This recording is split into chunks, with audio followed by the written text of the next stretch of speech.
Pork nilaga with saging. Kaya nagpakulo na po ako ng tubig. At pag kumulo na, ilagay na natin yung pork.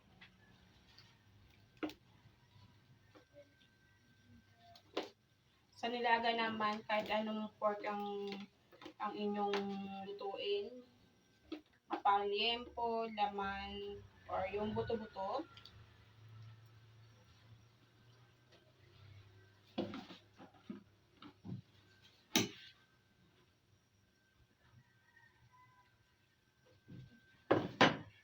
Palambutin muna natin ang pork bago natin ilagay yung mga ingredients tulad ng patatas, saging na saba, tsaka yung mga sili, yung mga lahat ingredients.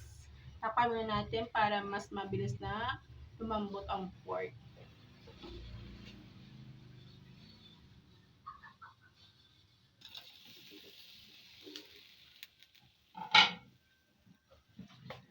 At after ilang minuto ng pagpapakulo dito sa ating baboy, tanggalin natin yung lumulutang na to. Ayan.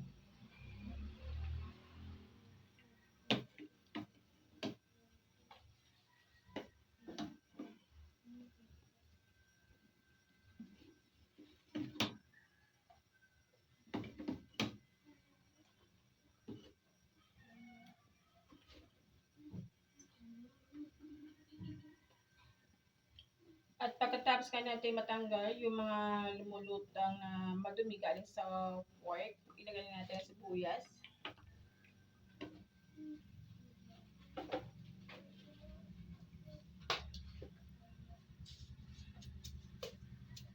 Lagyan na natin ng asin, mga 1 tablespoon.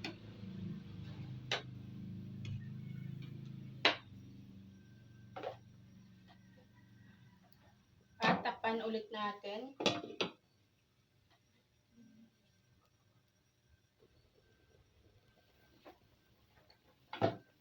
At maglagay na tayo ng paminta, mga 1 tablespoon. Mas masarap humigop tayo sa sabaw pagka medyo maanghang-anghang. At naglalagay na rin tayo ng 1 tablespoon na patis. At maglagay din tayo ng magic sarap.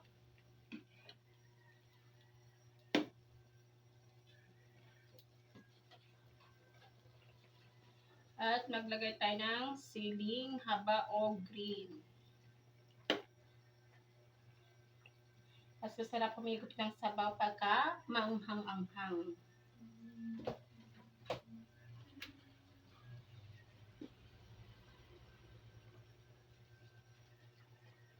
At ilagay na rin natin ang patatas. Pag medyo malambot na po yung kanin nyo, ilagay nyo po yung patatas. Ipanguhuli natin yung saging at saka repolyo. At tapad po natin ulit.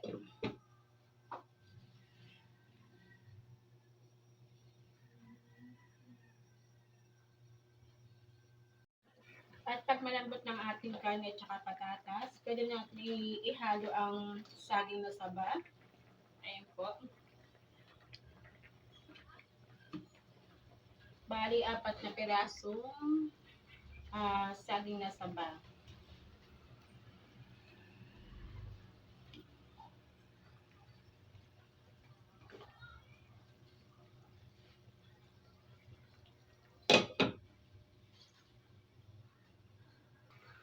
Pagluto ng ating saging o medyo malambot na, kasi yung pork natin is malambot na, ihalo na natin ang repolyo.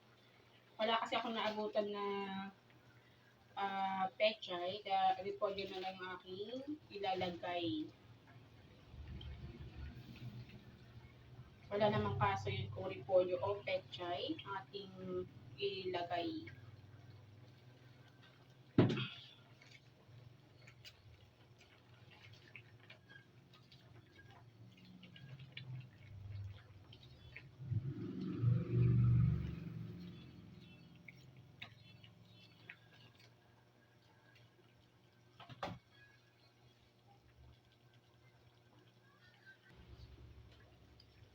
mas magandang iluto lang nyo ang cabbage ng half cook para crunchy.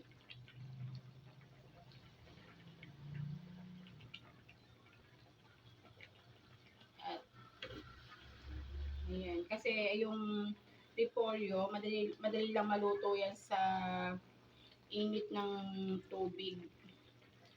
Ay hindi mo na kailangan masyado pang lutuin. At pwede na nating patayin ang ating gasol or i-off ang gasol. Ayan. Ayan natin maluto ang repolyo sa init ng ating tubig o yung ating pagkakalaga. At yan na tapos na ang ating pork nilaga with saging na saba. Thank you for watching.